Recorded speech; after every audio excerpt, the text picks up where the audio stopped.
gracias a Dios por esta oportunidad que nos concede una vez más. Estamos contentos, Dios ha sido bueno, sigue siendo bueno.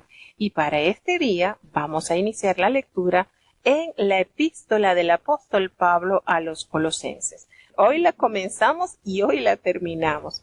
Y bueno, el apóstol Pablo escribió esta carta alrededor del año 61 a.C. El tema que envuelve esta carta se centra en la supremacía y en la suficiencia de Cristo. Cómo nos aborda sobre temas sobre el conocimiento, el misterio, la plenitud y la sabiduría existente en nuestro Dios. Pablo nunca había visitado Colosas. Colosas es un pequeño pueblo en la provincia romana de Asia. Queda a unos 160 kilómetros al este de Éfeso. La iglesia de Colosas era un fruto de sus 3 años de ministerio en Éfeso, alrededor de los años 52-55 después de Cristo. Epafras, un oriundo del pueblo y al parecer un converso del apóstol Pablo, era probablemente el fundador y líder de esta iglesia. Aparentemente la iglesia se reunía en la casa de Filemón. Los eruditos conservadores creen que Pablo escribió esta carta durante su primer encarcelamiento en Roma alrededor del año 61 después de Cristo. Tíquico llevó las epístolas a los colosenses, a Filemón y a los efesios hasta sus respectivos destinos. La ocasión, el propósito que emana este escrito es en algún momento del encarcelamiento del apóstol Pablo, Epafras le solicitó ayuda para tratar con una falsa doctrina que amenazaba a la iglesia de Colosas, y tal parece que esta herejía era una mezcla de ocultismo pagano, legalismo judío y cristianismo, y sus errores recuerdan una antigua forma de gnosticismo, el cual enseñaba que Jesús no era plenamente Dios ni hombre, sino uno de los seres semidivinos que servían de puente para salvar el abismo existente entre Dios y el mundo. Por lo tanto, se decía que Cristo carecía de autoridad y capacidad para satisfacer las necesidades de los colosenses. Creyentes iluminados, sin embargo, podían alcanzar la plenitud espiritual por medio de conocimientos especiales y una rigurosa autodisciplina. Impulsado por la urgencia de repatriar a Colosas al esclavo Onésimo y entregarlo a su amo, el apóstol Pablo escribió esta epístola con una cuádruple propósito. El primer propósito era denunciar y refutar esta herejía. El segundo propósito era instruir a los colosenses en la verdad y alertarlos de los peligros de regresar a los vicios paganos. El tercer propósito estaba expresando su interés personal por los creyentes y el cuarto propósito era instarlos a fomentar la armonía y el amor mutuo. Las características que resaltan de esta epístola es que ningún otro libro del Nuevo Testamento presenta de forma más completa o defiende más a cabalidad que esta epístola el reinado universal de Cristo, combatida en su tono y de estilo tajante. Colosenses se asemeja mucho a Efesios por su lenguaje y por su contenido. Cerca de 70 de los 155 versículos de Efesios encuentran su equivalente en Colosenses. Por otro lado, en Colosenses aparecen 28 palabras que no se hallan en ningún otro lugar de los escritos del apóstol Pablo y 34 que no aparecen en ninguna otra parte del Nuevo Testamento. Lo que contiene esta carta expresa que los falsos maestros de Colosa habían socavado las principales doctrinas del cristianismo sin excluir la deidad. la absoluta autoridad y eficiencia de Cristo, la epístola presenta a Cristo como supremo Señor, en cuya suficiencia hallan satisfacción los creyentes. Los primeros 2 capítulos nos exponen y defienden esta gran verdad, y los 2 siguientes capítulos, el 3 y el 4, restan implicaciones, nos manifiestan sobre implicaciones prácticas en la vida de los creyentes. Como resumen, Colosenses expresa de manera clara la supremacía de Jesucristo y se explica por su condición de hijo primogénito, eterno, amado y heredero de Dios. En él habita la totalidad de los atributos divinos, la esencia y el poder. Cristo es la revelación y representación exacta del Padre y tiene la prioridad en el tiempo y la primacía en rango sobre toda la creación. Su suficiencia se desprende de su superioridad. La convicción de la absoluta soberanía de Cristo dio impulso a la actividad misionera del apóstol Pablo. El apóstol Pablo proclama el señorío de Cristo de 3 maneras básicas, al tiempo que declara la suficiencia. Primero, Cristo es el Señor de toda la creación. Su autoridad creadora cubre todo el universo material y espiritual. Como esto incluye los ángeles y los planetas, Cristo merece ser adorado en lugar de los ángeles. Supersticiosamente, dice que además de esto, no hay razón para temer a los poderes espirituales, demoníacos, o buscar supersticiosamente protección de ellos, porque Cristo ha neutralizado su poder en la cruz, y los colosenses comparten el poder de su triunfante resurrección, como Señor, soberano y suficiente. Cristo no es solo el creador del universo, sino también su sostenedor, su principio unificador y su meta. Segundo, Cristo es la cabeza de la Iglesia como su creador y salvador. Él es su vida y su líder, y solo Él debe someterse la Iglesia, solo a Él. Los colosenses deben mantenerse aferrados a Él y en lugar de dejarse seducir con historias y vacías especulaciones, mantener en claro la autoridad y el poder que solo pertenecen a Él. En tercer lugar, Jesucristo es el Salvador Supremo. Ante Él caen todas las distinciones y barreras humanas.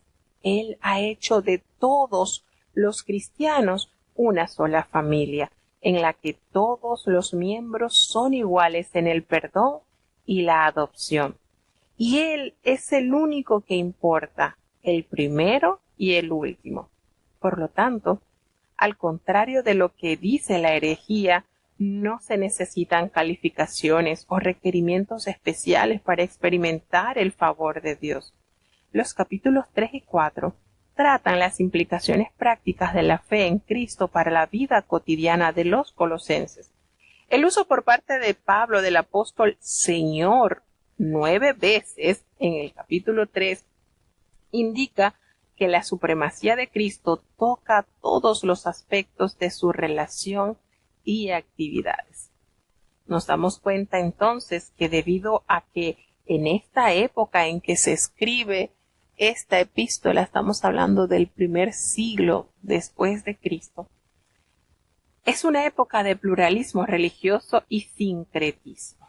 Ustedes saben que el sincretismo es el resultado de la unión de varias mezclas, en este caso de las religiones, tratar de mezclar la adoración a ídolos con adoración a Dios. Todas estas cosas resultan como como estrategia del enemigo para desviar la verdadera adoración que se debe entregar a Dios. Recordemos que los verdaderos adoradores adorarán al Padre en espíritu y en verdad. Con estos dos remos se dirige el verdadero adorador. Entonces, estamos hablando del siglo I después de Cristo, donde había una variedad reinante de religiones y sobre todo de ídolos. Estamos hablando de lugares donde se adoraban distintas deidades, y esto conllevó también a que se mezclasen, y esto no es agradable a Dios. Bíblicamente, nosotros a través de la palabra logramos entender que Dios es uno solo, y siempre se hace la pregunta: ¿por qué si hay un solo Dios? ¿Por qué hay tantas religiones? ¿Por qué si hay una sola Biblia? ¿Por qué hay tantas religiones? Y eso tiende a confundir a las personas. La Biblia no es de particular interpretación, dice la palabra de Dios. Si nosotros, llenos del Espíritu Santo, que fue el mismo Espíritu que capacitó a estos hombres para escribir las verdades a la humanidad, entonces no tenemos confusión. ¿Qué sucede? Que en medio de estas turbulencias, el enemigo siempre va a invertir para adulterar la palabra de verdad. Siempre, por las edades, ha habido un combate constante, porque él lo que busca es que usted no entienda la orden de Dios. Y de esa manera, usted entonces no camina de acuerdo a lo que Dios le ha establecido, y viene entonces el extravío de su fe. Entonces, en la actualidad, nosotros podemos decir también que necesitamos mantener nuestra unidad de fe, de obediencia a Dios, pese a la multitud de religiones existentes. Y hay otra cosa que es importante recalcar: siempre se ha combatido la voluntad de Dios. No es que ya eso no se debe guardar, no, porque eso era para los judíos. Si nosotros nos sentamos realmente a meditar cada uno de los mandamientos de Dios, nos trae bendición. ¿Cuál es el mandamiento que, si se quiere, es como que el más vulnerable, en el sentido que la gran mayoría de las creencias religiosas no lo aceptan? El guardar el sábado, el reposar el sábado. Y el apóstol Pablo hará mención de los días, de los sábados en esta epístola. ¿Qué sucede? Muchas personas, de acuerdo a su creencia, alegan que el sábado estaba dirigida a los judíos, pero es una mentira más del diablo. ¿Por qué? Donde el Señor instituyó el guardar el sábado, ¿en el monte Sinaí? No, hermanos. En el monte Sinaí el Señor no instituyó ese mandamiento. En el monte Sinaí el Señor lo recordó. Pero las primeras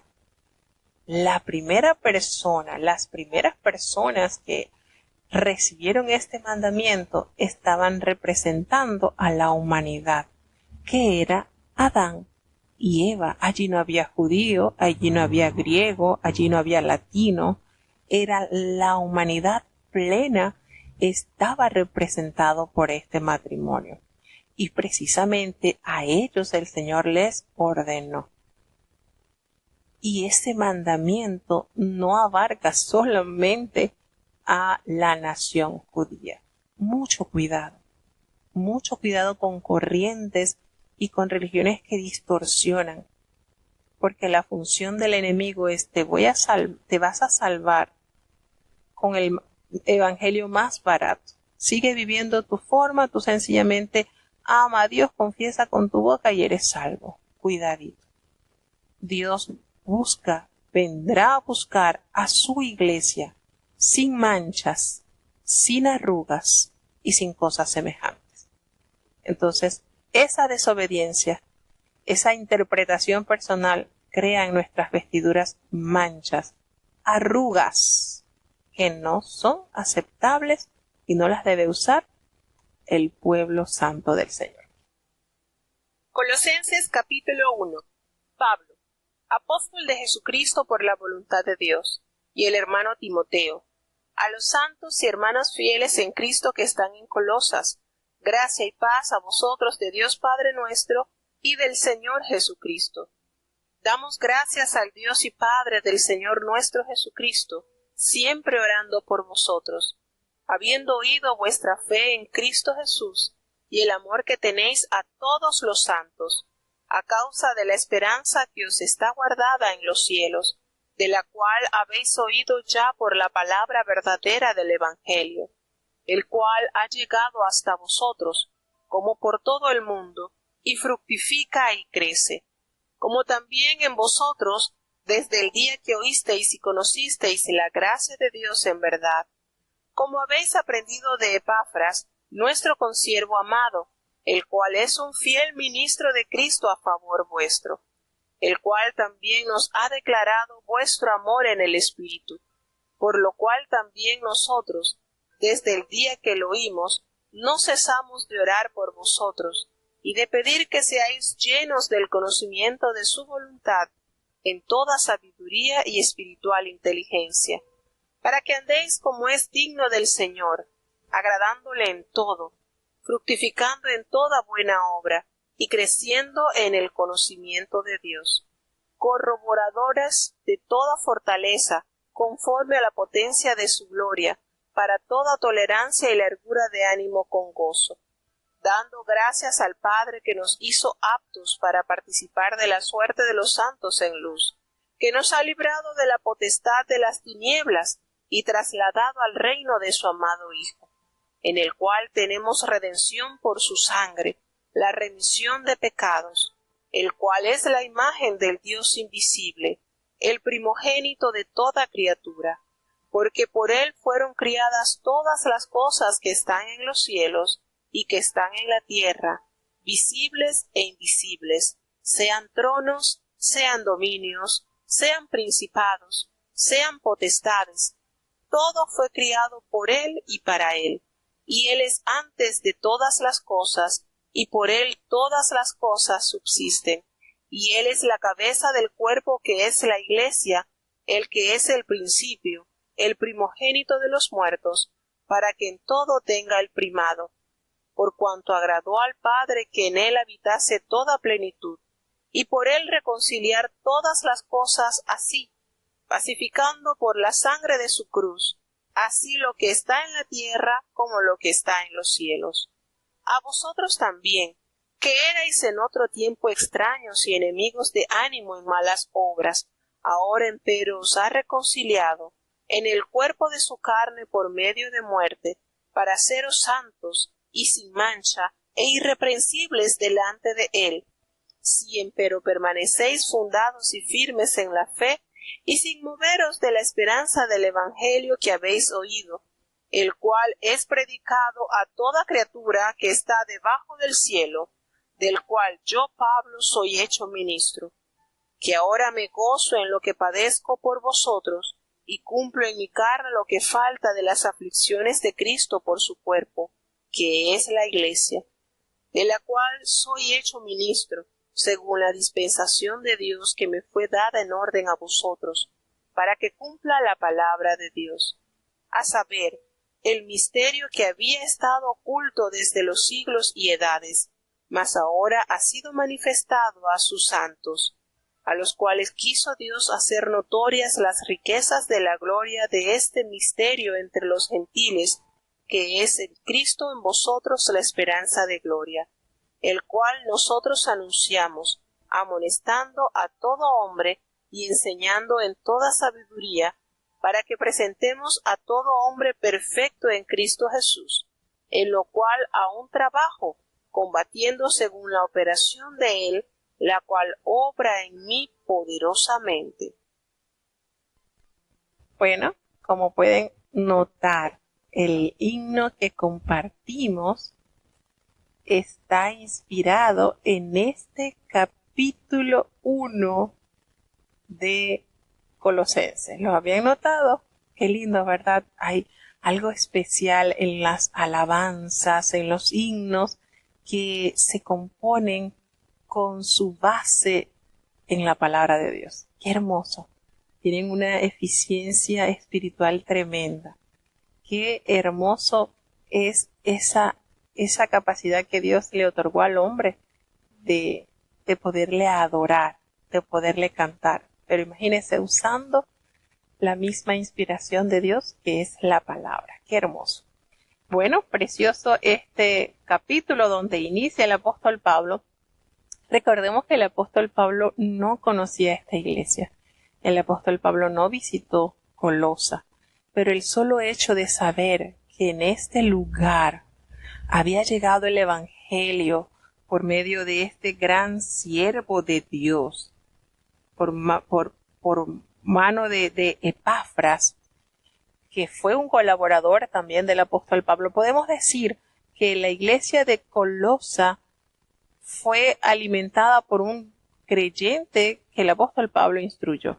Y como fruto de su arduo trabajo y su conversión a Dios, esta iglesia se funda bajo los preceptos divinos del Señor. ¿Qué sucede? Que habían muchas creencias, herejías que estaban envolviendo la fe de esta iglesia fundada en Cristo. Y al conocer el apóstol Pablo la situación, se ve en la necesidad de asistirlos por medio de estas enseñanzas. Y fíjense la forma en que él contrarresta la mentira del diablo. La única manera en contrarrestar la mentira del diablo es a través de la palabra de Dios. Y es precisamente lo que el apóstol hace en sus epístolas, argumentar por medio de la palabra las verdades que el enemigo quiere distorsionar. Entonces, el apóstol Pablo se presenta a la iglesia de Colosa y él al dominarse a sí mismo apóstol de Cristo, con esto el apóstol Pablo proclama la autoridad que le asiste para dirigirse a una iglesia que él no había fundado. Hace referencia de Timoteo, quien es, por supuesto, muy estimado en la iglesia del Asia Menor, lo que se conoce hoy como la moderna Turquía, y él acompaña al apóstol Pablo en el momento en que él está redactando esta carta. Él bien pudo, mire, fíjense la posición de este gran siervo de Dios, bien pudo haber dicho, no, yo no fundé esta iglesia, yo no tengo nada que ver, ellos que resuelvan. Ese es el sentimiento de un verdadero siervo de Dios. Al ver que hay peligro, que hay amenaza para que la fe naufrague, para que la obra del mal se propague, actúa a favor de corregir el mal. Y es ese. Recordemos que la manera en que Cristo enfrentó al diablo fue por medio de las Escrituras. No hay otro. No busque otra arma. La palabra de Dios, hermano. Con esa está el enemigo vencido. Y entonces notamos que él manifiesta esa fe en Cristo que había escuchado, que estaba fundada en los corazones de estos creyentes.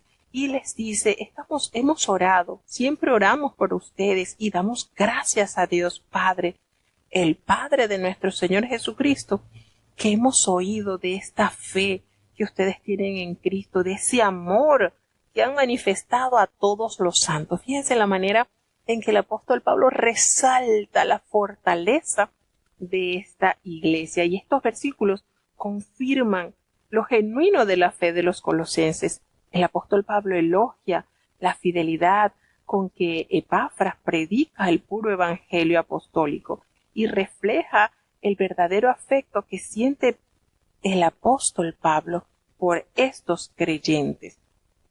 Él les dice que ellos han aprendido de este gran varón de Epafras, quien es consiervo amado. ¿Se dan cuenta esa afinidad que había entre el apóstol Pablo y Epafras? Porque de Epafras el apóstol escribe que es un fiel ministro de Cristo y que nosotros también le hemos declarado vuestro amor en ese espíritu, por lo cual esto conlleva a que nosotros desde el día que escuchamos, que oímos de esa fe en ustedes, no hemos dejado de orar por ustedes para pedir que ustedes sean llenos de ese conocimiento y de su voluntad, de esa sabiduría, de esa inteligencia espiritual. Fíjense cómo él resalta el conocimiento, porque los herejes prometen a sus seguidores un nuevo conocimiento. Y eso es precisamente lo que argumentó el enemigo con la primera pareja cuando se presenta.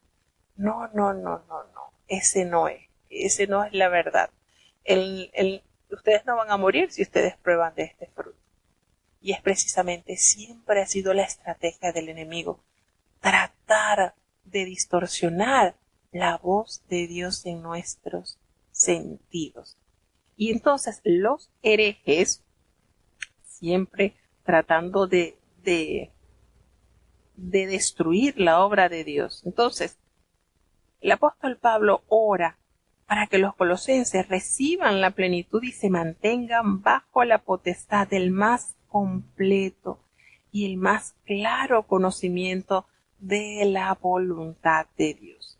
Que andéis como es digno del Señor. Qué hermoso consejo. Y se refiere a un radical compromiso de la voluntad, el sentimiento, la disposición de agradar enteramente a Cristo.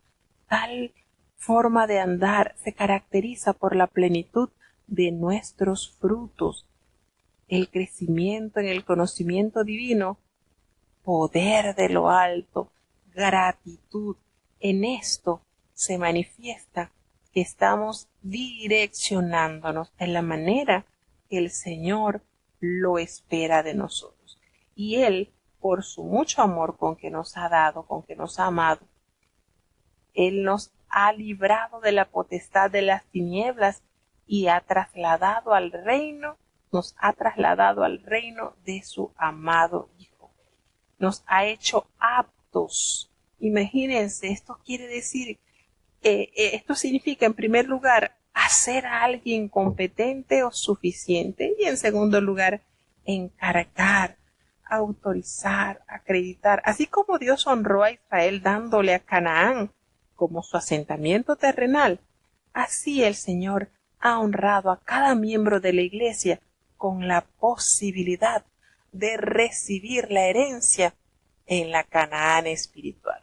Entonces, esto, cuando el apóstol asevera que Él nos ha librado de la potestad de las tinieblas, encierra la idea de que a través de la salvación somos rescatados de la tiranía de las tinieblas, ampliando un importantísimo tema del Antiguo Testamento que incluye el rescate del peligro, el rescate de la muerte, de la enfermedad, de situaciones adversas en general.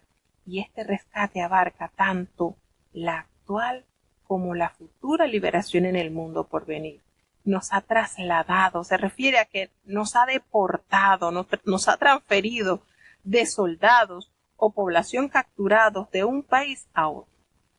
Y fíjense cuando el apóstol detalla que a través de la sangre del Señor tenemos redención, tenemos perdón por nuestros pecados, porque precisamente aquí comienza a combatir las fuertes corrientes de herejía que estaban minando la iglesia en Colosa, porque Él es la imagen del Dios invisible.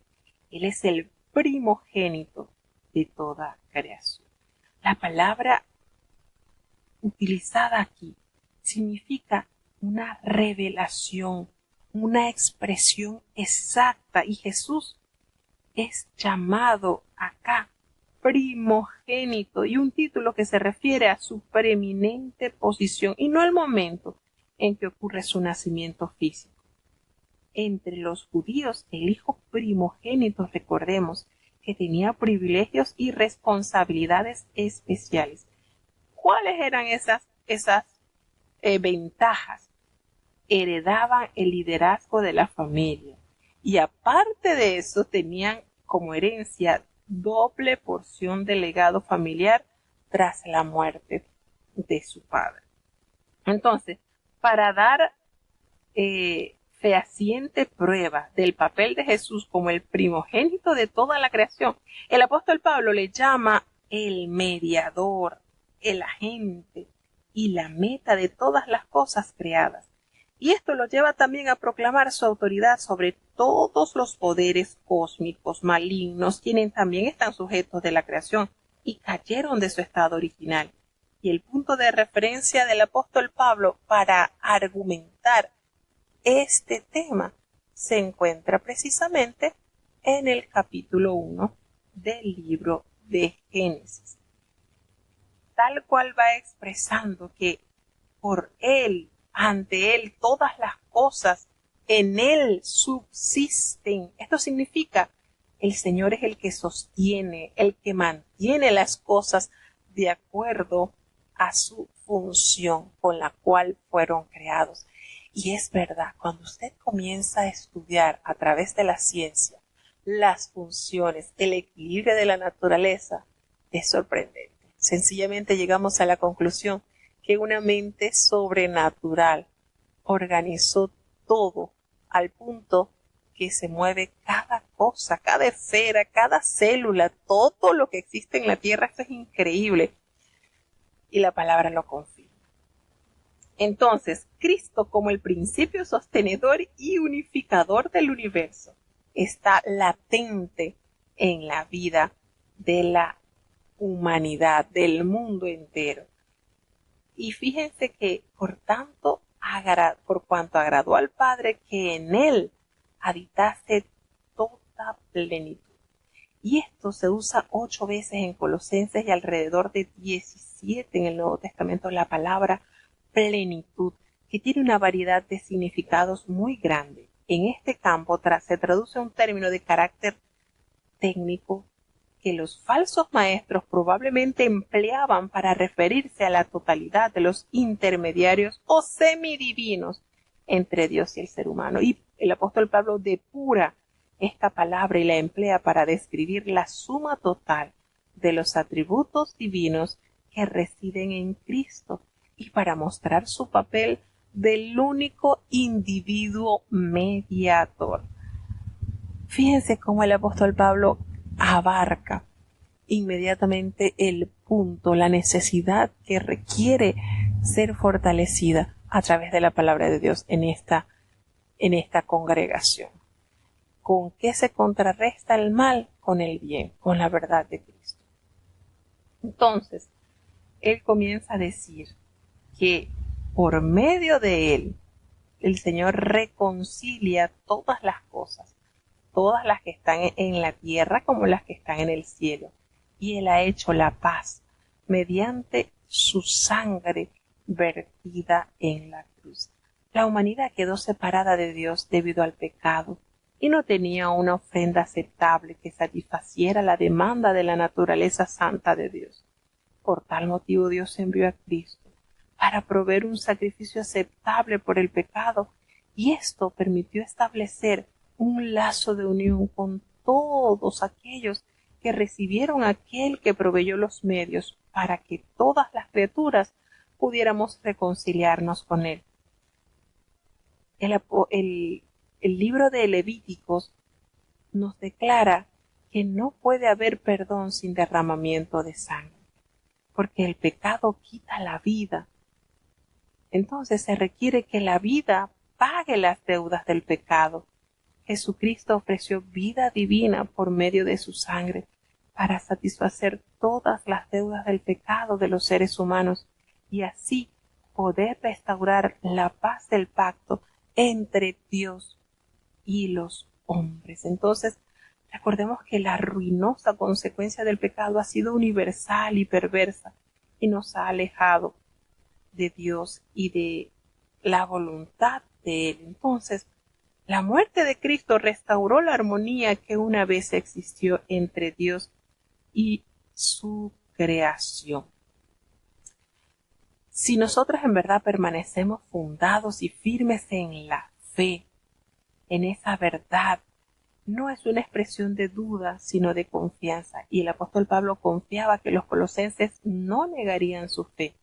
De tal manera que para poder motivarlos, les decía, si ustedes en verdad permanecen allí en el Evangelio, el cual ustedes han oído y el cual se le ha predicado a toda la creación que está debajo del cielo, de la cual yo fui hecho ministro.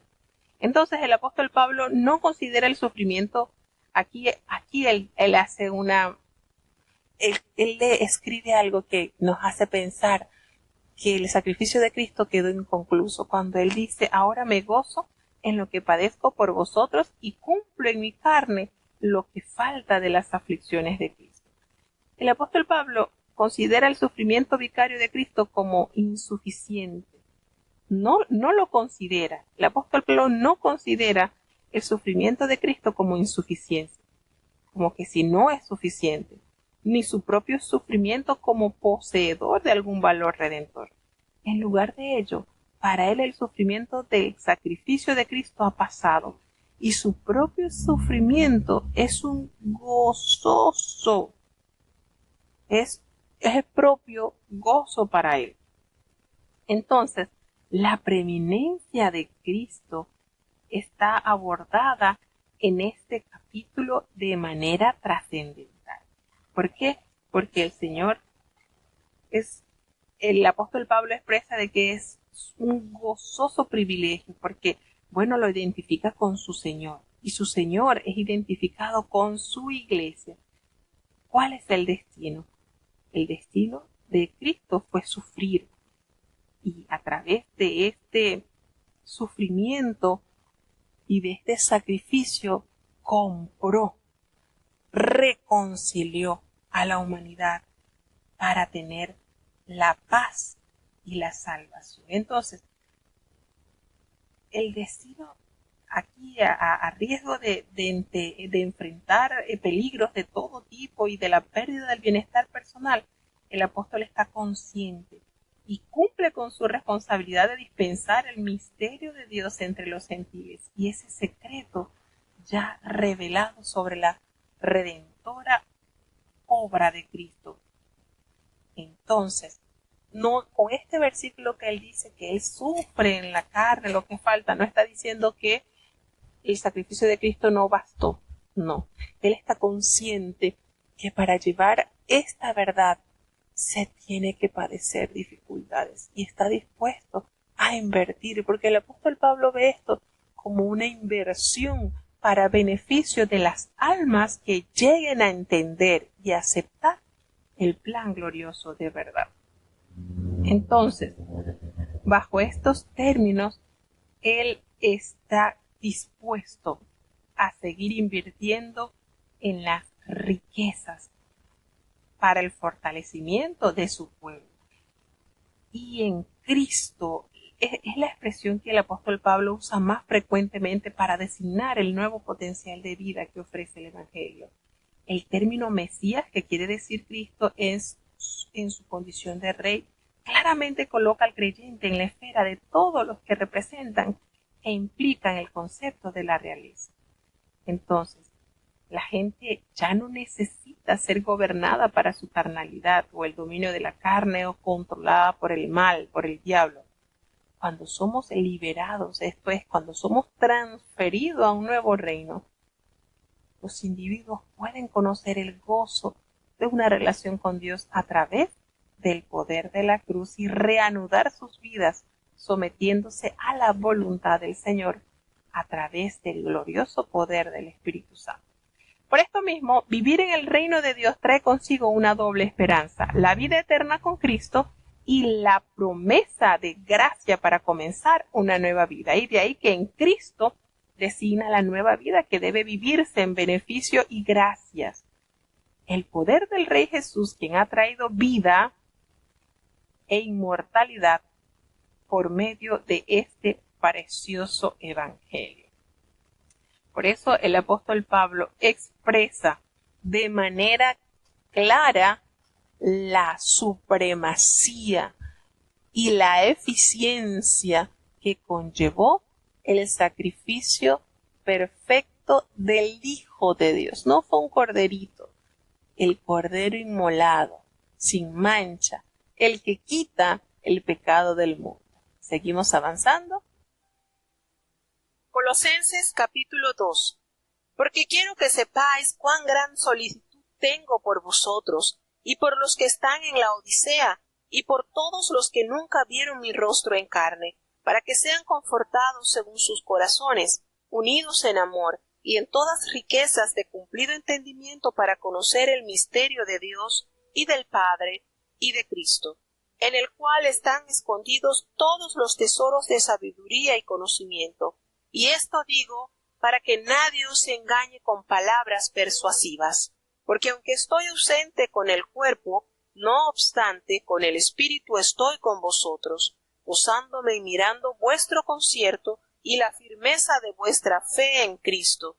Por tanto, de la manera que habéis recibido al Señor Jesucristo, andad en él, arraigados y sobreedificados en él, y confirmados en la fe, así como habéis aprendido, creciendo en ella con hacimiento de gracias.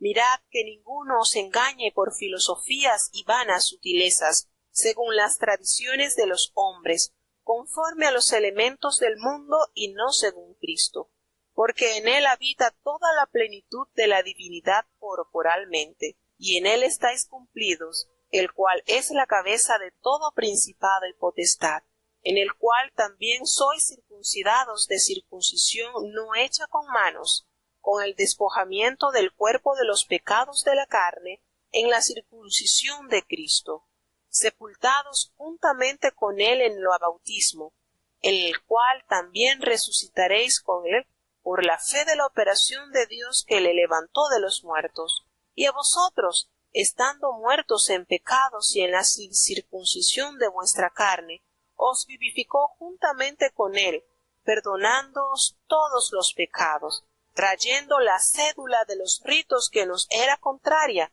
que era contra nosotros, quitándola de en medio y enclavándola en la cruz. Y despojando los principados y las potestades, sacólos a la vergüenza en público, triunfando de ellos en sí mismo. Por tanto, nadie os juzgue en comida, o en bebida, o en parte de día de fiesta, o de nueva luna, o de sábados, lo cual es la sombra de lo porvenir, mas el cuerpo es de Cristo. Nadie os prive de vuestro premio, afectando humildad, culto a los ángeles, metiéndose en lo que no ha visto, vanamente hinchado en el sentido de su propia carne, y no teniendo la cabeza, de la cual todo el cuerpo, alimentado y conjunto por las ligaduras y conjunturas, crece en aumento de Dios. Pues si sois muertos con Cristo cuanto a los rudimentos del mundo, ¿por qué, como si vivieseis al mundo, os sometéis a ordenanzas, tales como no manejes, ni gustes, ni aun toques, las cuales cosas son todas para destrucción en el uso mismo, en conformidad a mandamientos y doctrinas de hombre? Tales cosas tienen a la verdad cierta reputación de sabiduría en culto voluntario, y humildad, y en duro trato del cuerpo, no en alguna honra para el saciar de la carne. Bueno, nótese la manera en que el apóstol Pablo aborda las situaciones que estaban dañando esta congregación. Aquí en estos versículos, el apóstol Pablo expresa esas emociones de angustia y a la vez de gozo que experimentaba. Él estaba preocupado por el bienestar espiritual de la congregación y él agoniza en oración por los creyentes de Colosa y de la Odisea. Y ellos se sienten amenazados. Los creyentes están siendo amenazados por los falsos maestros.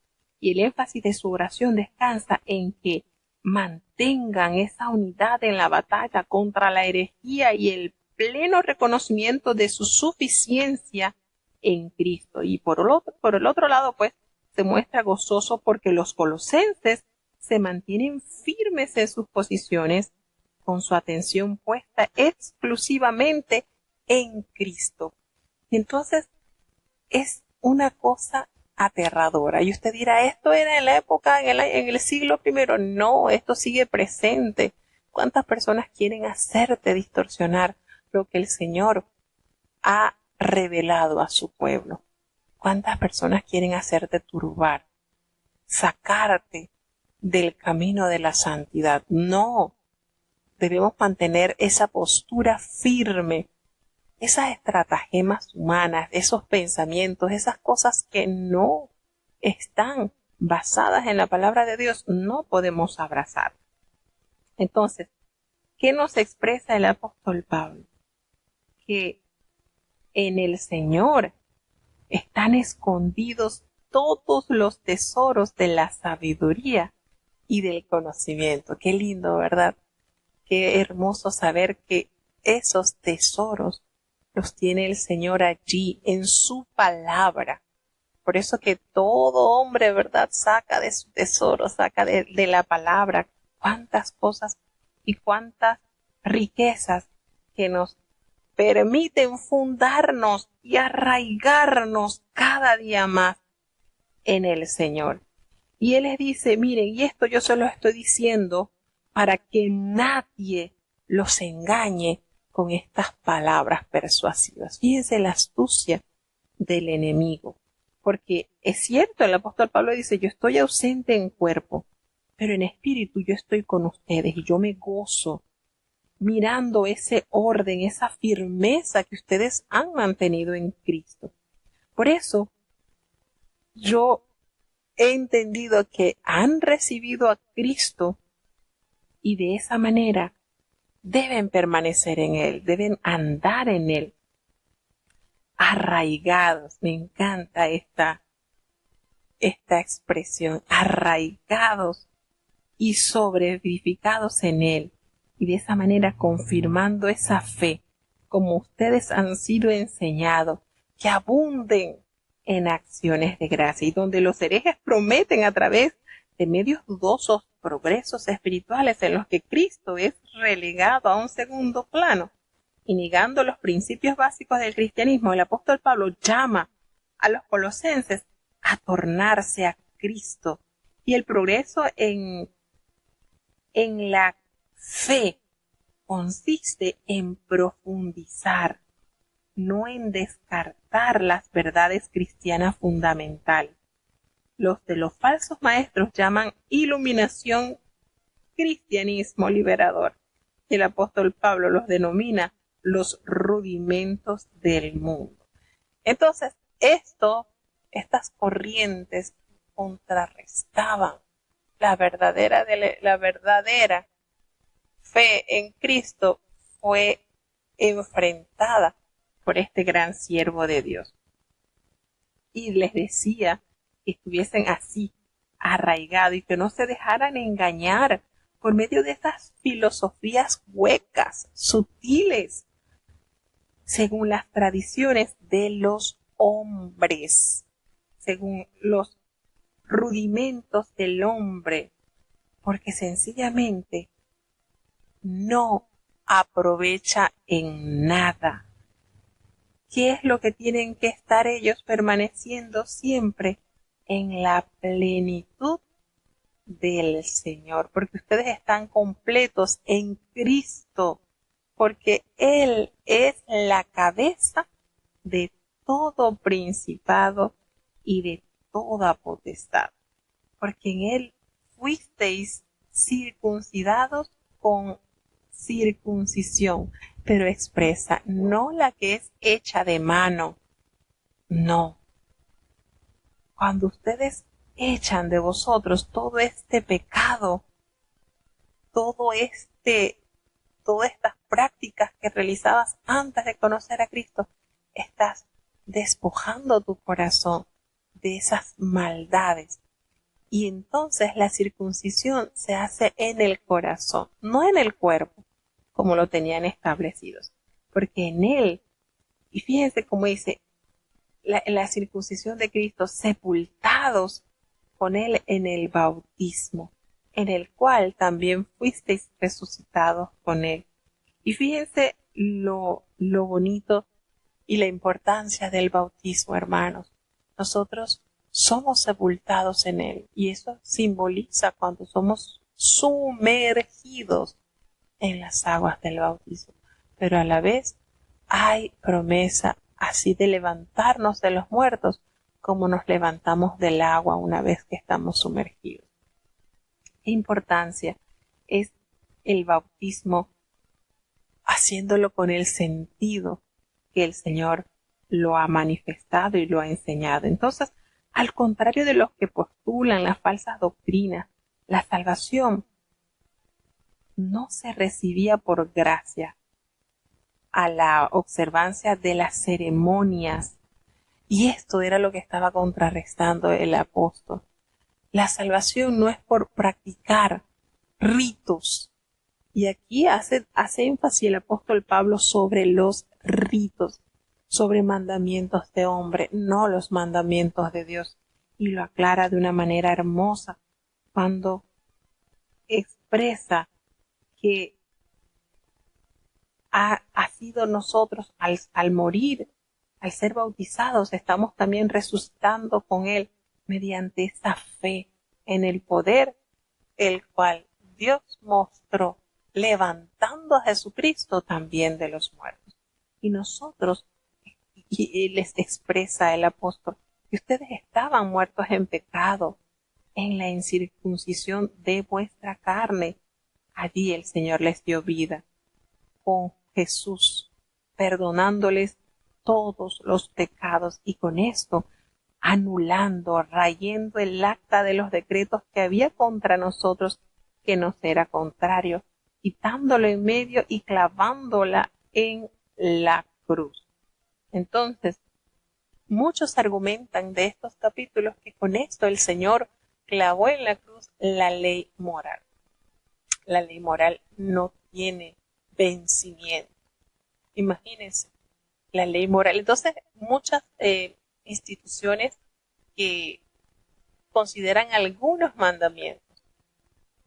Entonces, si según ellos quedó clavada en la cruz, en la ley moral, los 10 mandamientos, entonces esto me permite a mí robar y no tengo ningún delito, y matar y no tengo ningún delito. Dice, no, esos no, pero entonces ¿por qué escogen para que se cumplan unos sí y unos no? Y el mandamiento es un todo. El mandamiento de Dios busca un solo propósito: alejar de la maldad al hombre, acercarlo al Señor. Siempre lo he entendido así. Los mandamientos son como esas barandas que si nosotros las traspasamos, caemos al precipicio y morimos. Entonces, siempre ha habido, desde los tiempos remotos, la contienda por saber si se guardan o no se guardan los mandamientos. Si los guardas, entonces si yo los guardo estoy pecando. Si yo guardo los mandamientos me estoy alejando de la ciudadanía celestial. Entonces, bien lo explicó el apóstol Pablo en la epístola a los Romanos: cuando el pecado sobreabundó, sobrepujó la gracia. Entonces, ¿qué quiere decir esto? Que voy a hacer pecado para que sobreabunde la gracia. Y el apóstol Pablo nos da la respuesta: no, de ninguna manera. Nosotros no podemos, no estamos diseñados para tener una vida desenfrenada sin Cristo, alegando que todo quedó clavado en la cruz. Y de verdad es impresionante, y consideramos que es una de las formas más sutiles y eficientes que el diablo usa. El diablo usa la manera de hacerte creer que estás en el camino de la salvación, viviendo conforme a tu voluntad y no conforme a la voluntad de Dios. Imagínense hay instituciones religiosas que afirman de que el Señor no va a castigar a nadie, el infierno no existe. ¿Ustedes saben lo que es eso? Oh, qué tristeza, de verdad.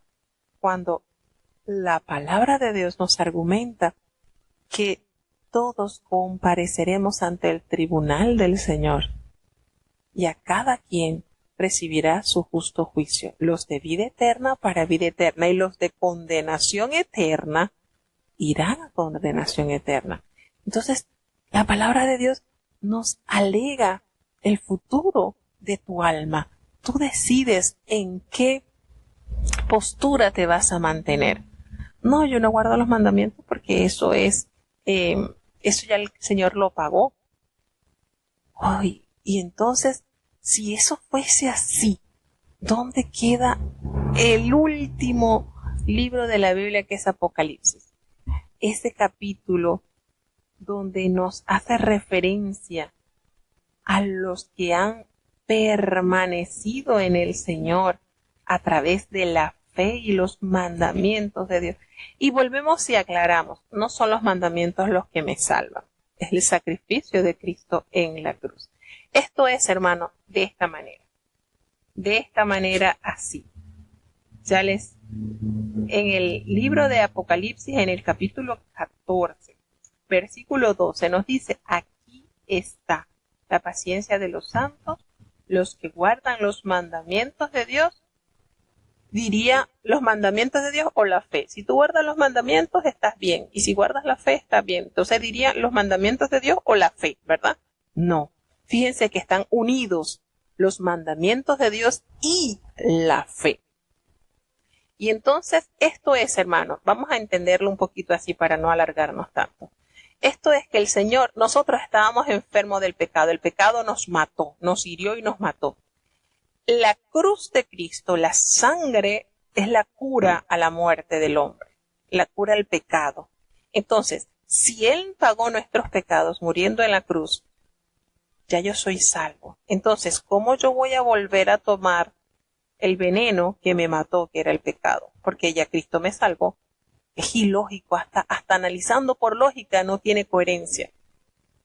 Pero volvemos y repetimos, el enemigo nos quiere hacer creer que viviendo de la manera desenfrenada que queramos, porque ya Cristo pagó todo, vamos igualito a morar con Él por la eternidad. Esa es la mentira en lo cual Él nos está tratando de llevar cautivo. Y esto era algo en lo cual el apóstol Pablo estaba contrarrestando a la iglesia en Colosa, porque esta gente les estaba diciendo, mira, si ustedes no guardan los ritos, si ustedes no guardan esto, ustedes no van a ser salvos.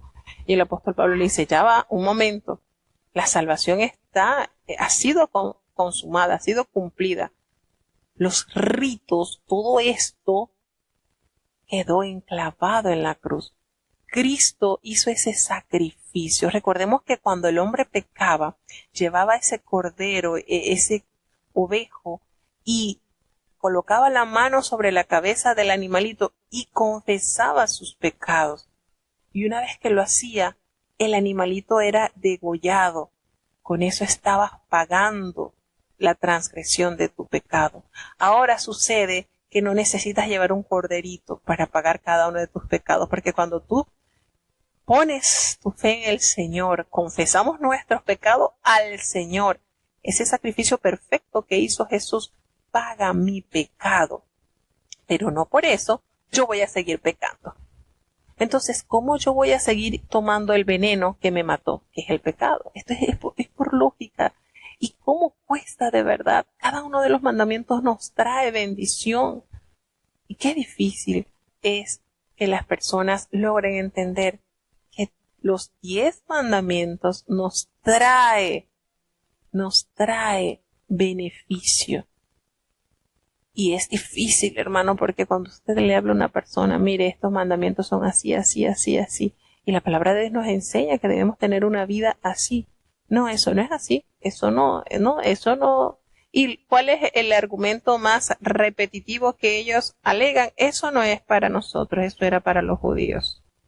Váyase a Génesis y le dice, aquí en Adán y Eva no estaba ningún judío. Y el Señor les mandó a ellos a que reposaran. En el Sinaí no pone ese mandamiento, en el Sinaí lo recuerda. Sencillamente así.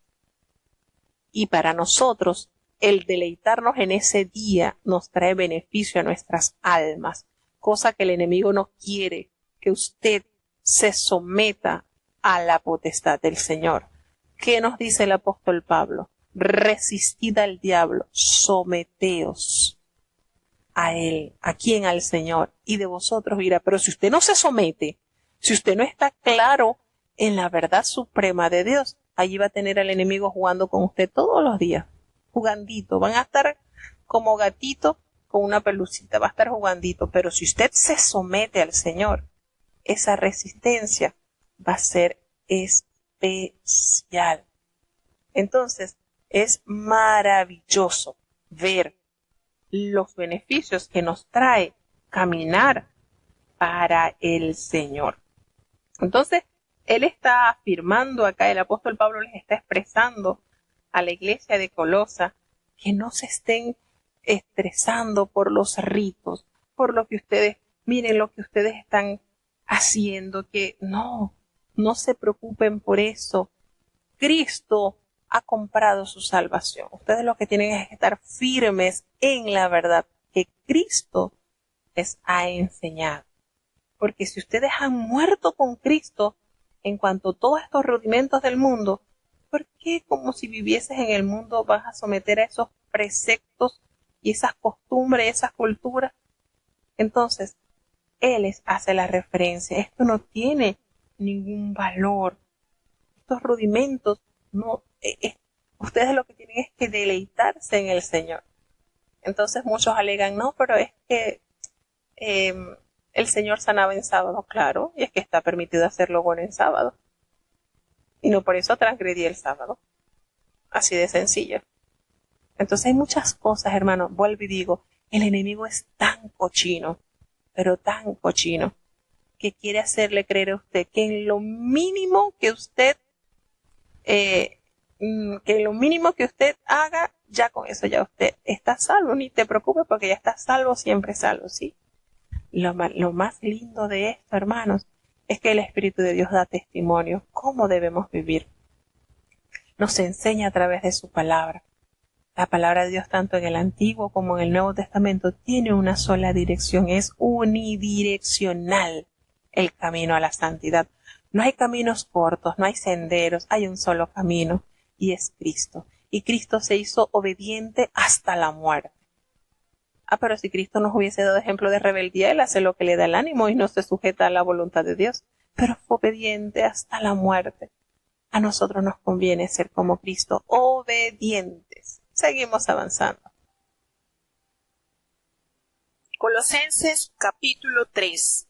Si habéis pues resucitado con Cristo, buscad las cosas de arriba, donde está Cristo sentado a la diestra de Dios. Poned la mira en las cosas de arriba, no en las de la tierra, porque muertos sois, y vuestra vida está escondida con Cristo en Dios. Cuando Cristo, vuestra vida, se manifestare, entonces vosotros también seréis manifestados con Él en gloria. Amortiguad, pues, vuestros miembros que están sobre la tierra, fornicación, inmundicia, molicie, mala concupiscencia y avaricia, que es idolatría, por las cuales cosas la ira de Dios viene sobre los hijos de rebelión, en las cuales vosotros también anduvisteis en otro tiempo viviendo en ellas. Mas ahora, dejad también vosotros todas estas cosas, ira, enojo, malicia, maledicencia, torpes palabras de vuestra boca.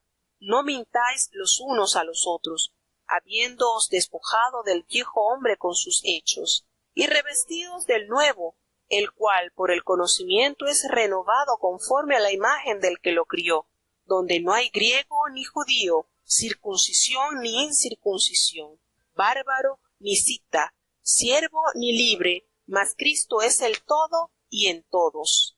Vestidos pues como escogidos de Dios, santos y amados, de entrañas de misericordia, de benignidad, de humildad, de mansedumbre, de tolerancia, sufriéndoos los unos a los otros, y perdonándoos los unos a los otros si alguno tuviere queja del otro, de la manera que Cristo os perdonó, así también hacedlo vosotros. Y sobre todas estas cosas vestidos de caridad, la cual es el vínculo de la perfección, y la paz de Dios gobierne en vuestros corazones, a la cual asimismo sois llamados en un cuerpo, y sed agradecidos. La palabra de Cristo habite en vosotros en abundancia en toda sabiduría, enseñándoos y exhortándoos los unos a los otros con salmos e himnos y canciones espirituales, con gracia cantando en vuestros corazones al Señor. Y todo lo que hacéis, sea de palabra o de hecho, hacedlo todo en el nombre del Señor Jesús, dando gracias a Dios Padre por él. Casadas, estad sujetas a vuestros maridos, como conviene en el Señor. Maridos, amad a vuestras mujeres, y no seáis desapacibles con ellas. Hijos, obedeced a vuestros padres en todo, porque esto agrada al Señor. Padres, no irritéis a vuestros hijos, porque no se hagan de poco ánimo. Siervos, obedeced en todo a vuestros amos carnales, no sirviendo al ojo, como los que agradan a los hombres, sino con sencillez de corazón, temiendo a Dios. Y todo lo que hagáis, hacedlo de ánimo, como al Señor, y no a los hombres, sabiendo que del Señor recibiréis la compensación de la herencia, porque al Señor Cristo servís. Mas el que hace injuria, recibirá la injuria que hiciere, que no hay acepción de personas. Y bueno, observamos entonces en este capítulo cómo hay diversos consejos que fortalecen la vida de los creyentes. Y esto es lindo, de verdad. A mí me conmueve mucho leer cada uno de los consejos que el apóstol Pablo nos da. Él les dice a los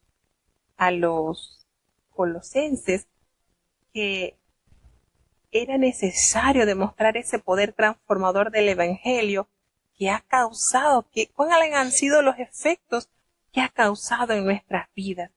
Y era importante defenderlo de los errores a los cuales los querían sumergir. Entonces los colosenses pueden cumplir diariamente el mandato de centrar su atención y afecto con las cosas espirituales gracias a esa identificación que ellos han enlazado con el Señor.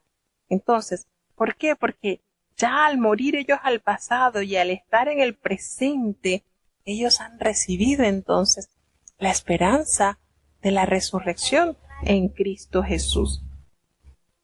Fíjense cómo Él les anuncia y les recomienda: haced morir lo terrenal en vosotros, toda fornicación, toda impureza, toda pasión desordenada, todos deseos, todas avaricias, esto es idolatría. Entonces, ¿usted cree que aquí no está explícito los mandamientos de Dios? Por supuesto. Entonces, ¿usted cree que si esto estuviese obsoleto, el apóstol Pablo le dijera algo? El apóstol Pablo le dijera: mire, ya ustedes son salvos, tranquilamente vivan como ustedes mejor les parezca, porque ya su vida les pertenece al Señor. Entonces Él les dice: mire, ustedes han muerto al mundo y ahora su vida está escondida en Cristo. Ya ustedes no les pertenece su vida, en pocas palabras. La tiene el Señor. El administrador ahora debe ser Cristo, porque si nosotros estamos escondidos en el Señor, pues Él es el que administra nuestras vidas. Pero cuando el Señor se manifieste, entonces ustedes también van a ver esa gloria manifestada en sus vidas. Cuando el Señor descienda con gloria y poder, hermanos, qué hermoso acontecimiento. Cuando el Señor nos dé a cada uno según haya sido nuestras obras. Entonces, ¿qué es lo que nos recomienda? Si nosotros queremos también ser levantados en gloria, hacer morir lo terrenal, todos esos deseos, todas esas molicies, todas esas cosas de los cuales causarán o causan la ira del Señor. ¿Sobre los hijos de quién? Sobre los hijos de desobediencia. Pero si no hay que guardar mandamientos, entonces no hay ningún desobediente. No tiene lógica esto.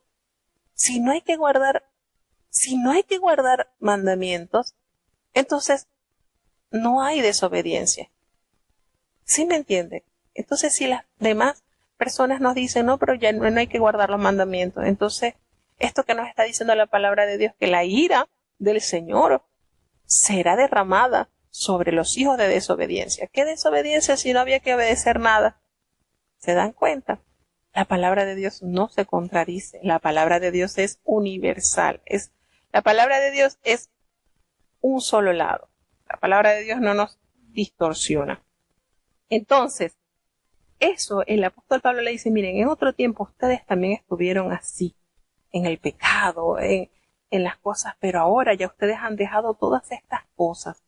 Ustedes han dejado la ira, el enojo, han dejado la malicia, han dejado esas palabras deshonestas, y les recomiendan, no mientan, no se mientan unos a otros, porque si ustedes ya se han despojado del viejo hombre con sus hechos y ahora están revestidos del nuevo hombre, el cual es conforme a la imagen de ¿quién? Del que lo creó. Entonces, ahorita no hay griego, no hay judío, no hay circuncisión, no hay incircunciso, no hay bárbaro, no hay siervo, no hay libre. Todos, el todo lo encierra Cristo en todos, porque para Él no hay acepción de personas. Vestidos como escogidos de Dios, santos, amados, de entrañable misericordia, de benignidad, de humildad, de mansedumbre, de paciencia. En pocas palabras, produzcan el fruto del Espíritu de Dios. Y esto nos va a permitir soportarnos unos a otros y perdonarnos unos a otros. ¿Por qué? Porque Cristo nos ha perdonado y nosotros estamos llamados a perdonar también, porque Él lo hizo primero con nosotros.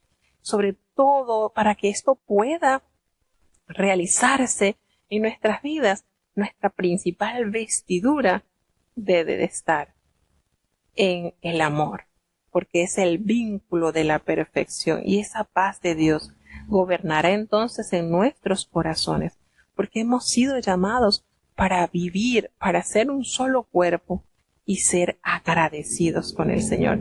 Que la palabra de Cristo more en abundancia en nosotros, enseñándonos y exhortándonos unos a otros con esa sabiduría, cantando con gracia en nuestros corazones.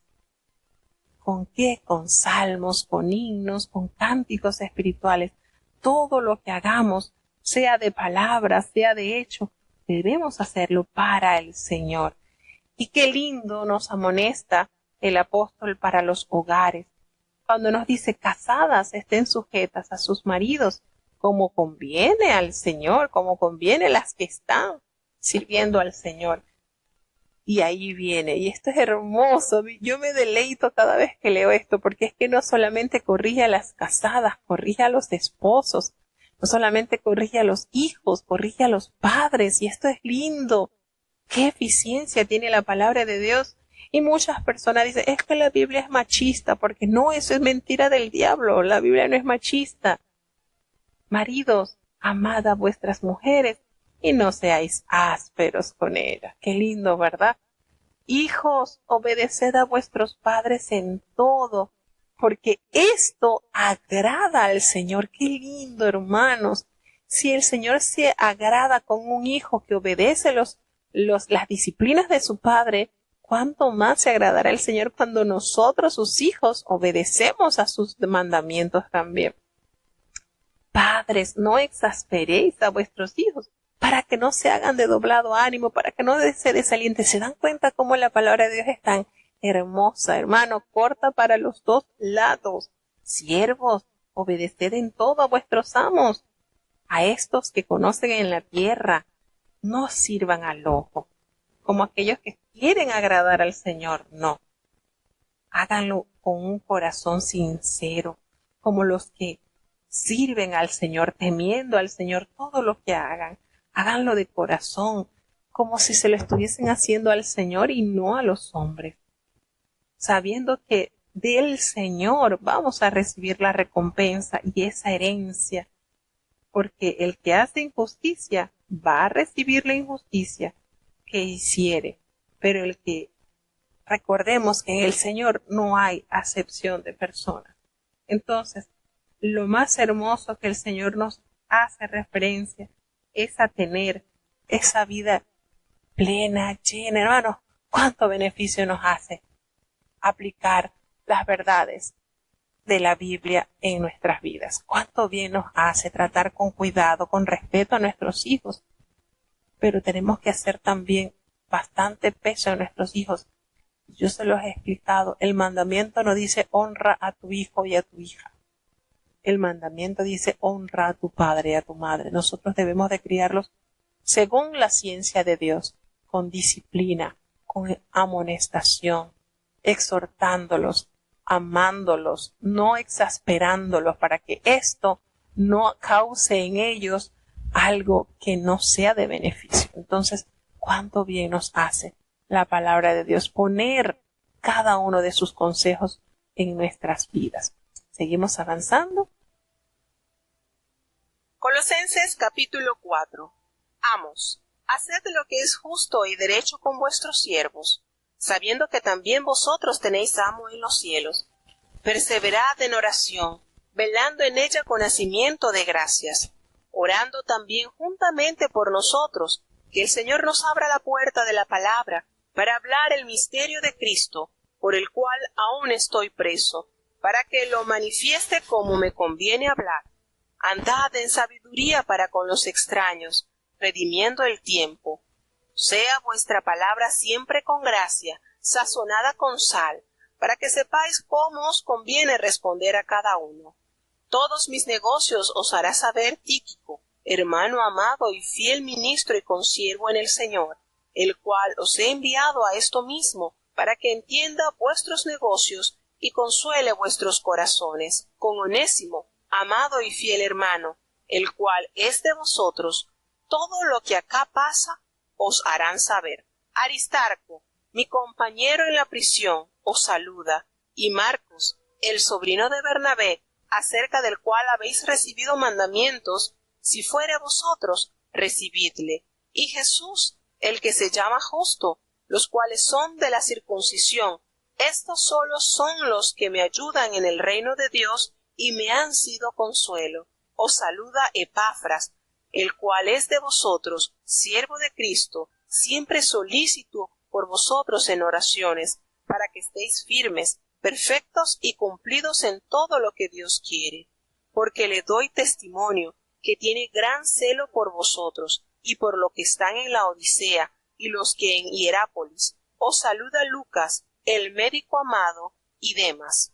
Saludad a los hermanos que están en la Odisea, y a Ninfas, y a la iglesia que está en su casa.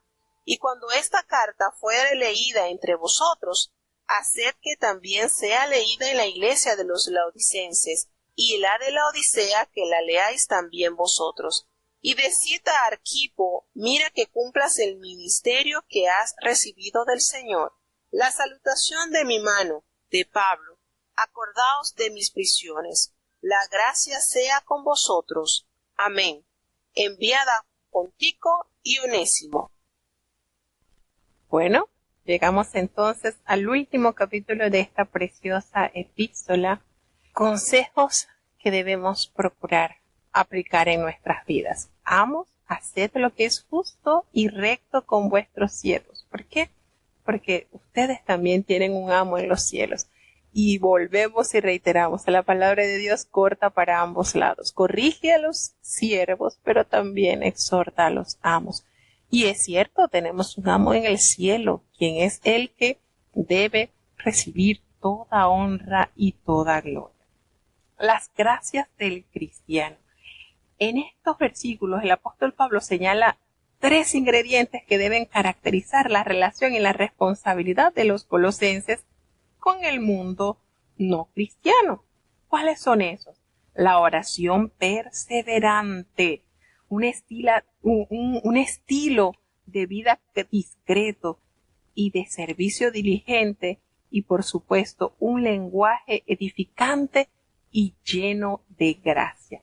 Perseverad en la oración, porque con ella debemos velar en todo tiempo con acción de gracia. Debemos orar al mismo tiempo por todos los que hacen la obra del Señor, para que las puertas sean abiertas a fin de que puedan seguir extendiendo la verdad gloriosa del misterio de Cristo, por la cual el apóstol Pablo estaba preso. Y necesitamos estar con mucha diligencia y redimiendo el tiempo. Yo no sé si ustedes lo han notado, pero el tiempo perdido es irrecuperable y el enemigo está con una serie de estrategias para robarle a usted el tiempo, en jueguitos, en cosas que realmente nada le edifican, hermanos. El tiempo es invertido cuando nosotros lo usamos para ganancia del reino. Cuando nosotros oramos, meditamos, estamos en un ambiente donde sentimos, qué lindo es cuando usted, aun cuando está solito en su casa y usted está haciendo algo, pero está conectado con Dios, usted escucha una alabanza y usted llora, y usted, qué cosa tan linda es pasar el tiempo junto a Dios. Qué bello, de verdad. Pero si nosotros nos distraemos, y hoy en día con la tecnología, lamentablemente muchas redes envuelven a los cristianos. Triste y lamentablemente. Pasan horas revisando las redes sociales, pasan horas revisando el teléfono, pero la Biblia está intacta, nuevecita, huele a nuevo porque no la usan. Qué triste, ¿verdad? Nuestras rodillas sin callitos porque no doblamos rodilla para orar. Dios nos permita invertir con sabiduría nuestro tiempo. ¿Cuántas personas requieren escuchar el santo mandamiento, la santa palabra de Dios? Y a veces invertimos el tiempo en lo que no aprovecha. Qué lindo es usar nuestras palabras con esa gracia, sazonadas con sal, no simples. Fíjense qué manera el apóstol Pablo de instruir. Envía a que se haga esa comunicación que edifique, que lo que nosotros hablemos sea para bendición de los oyentes y de nuestras vidas. Nos dice también el apóstol Pablo en los saludos finales que todo lo demás que necesiten saber, este gran siervo de Dios, Tíquico, que es un amado hermano y es fiel ministro y consiervo en el Señor, él le va a hacer saber para que ustedes conozcan un poco más.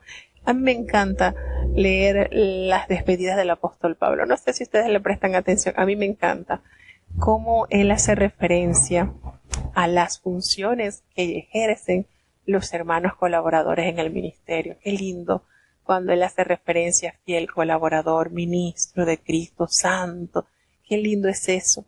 Ay, de verdad que es hermoso. Y hace referencia que también los ha hecho y les hará que lo que le diga Tíquico les ayude a confortar en sus corazones. También habla de Onésimo, quien es un amado y fiel hermano, que es uno de vosotros, es decir, es uno de Colosa. Todo lo que acá pasa, él se los va a notificar. Qué lindo cuando el apóstol Pablo hace las despedidas. Aristarco, quien es su compañero de prisiones, él también le saluda. Y Marcos, el sobrino de Bernabé, acerca del cual habéis recibido mandamientos, si fuere a ustedes, pues recíbanle. Y fíjense que es bonito, nos detenemos un ratito acá. Cuando el apóstol Pablo inició su primer viaje misionero, lo emprendió con Bernabé, Marcos, su sobrino. Pero Marcos no continuó. Iniciando el primer viaje, él los abandona. Y eso fue la causa de la separación del apóstol Pablo y Bernabé en el segundo viaje. Cuando ellos decidieron regresar a las iglesias donde ellos habían sembrado el evangelio para ver cómo estaban, Bernabé quería llevar a Marcos y el apóstol Pablo no estuvo de acuerdo, a tal punto que hubo una discusión no pequeña, narra Lucas. Y fíjense, la postura del apóstol Pablo era un hombre enérgico, hermano, era así. O usted camina recto con el Señor o no camina. Yo veo al hermano, al apóstol Pablo como un hombre decisivo, o eres o no eres.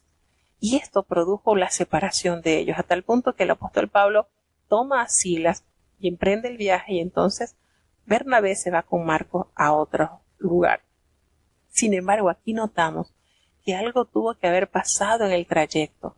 Quizás Marcos reconoció su falta de templanza, su constancia, y pidió perdón, o a través de su vida, a través de su obra al servicio del Señor, convenció al apóstol Pablo que efectivamente él era un instrumento de Dios. Y notamos la actitud de cambio del apóstol Pablo cuando se hace referencia a él en esta carta. Y esto es bonito detallarlo. Cuando usted va leyendo la Biblia, usted va uniendo cabo y va entendiendo más cómo va el asunto. Es bonito, a mí me encanta. Y hace referencia entonces también a otra persona que se llamaba Jesús, pero no Jesús, el Hijo de Dios, sino otro, que también tenía el nombre de Justo, que son los únicos de la circuncisión que me ayudan en el reino de Dios y han sido para mi consuelo. Y es triste, ¿verdad? Donde el apóstol Pablo hace alusión, miren, estos dos nada más, Jesús y llamado Jesús, llamado el Justo, que son los únicos, lo que es Marcos y lo que es Jesús, ellos son los únicos de la circuncisión que me ayudan, y el resto de los de la circuncisión que eran oposición, posiblemente.